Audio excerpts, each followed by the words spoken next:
के कुटेश्वरदाई, जय जय कुटेश्वरदाई, जय जय कुटेश्वरदाई। मंगोर वाली दाई जय हो, डीजे बीट में गूंजे जय हो, बीट में गूंजे जय हो, डीजे बीट में गूंजे जय हो। चल संगी आज मंगोरा जाबो, मंगोरा जाबो, दाई के दर्शन पाबो। नरियल चुनरी ले जा गाबो, जयकारा सब मिल गाबो। दाई के माया अमर है संगी, दुखला दूर भगाथे, दुखला दूर भगाथे।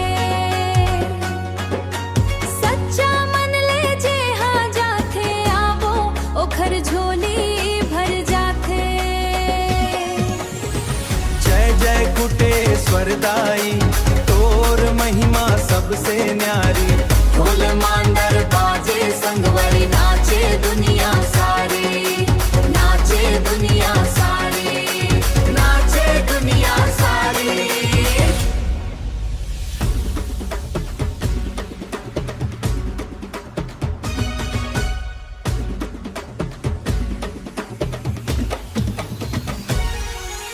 डीजे बाजे झूमे गाँव, दाई के होवत जय गान।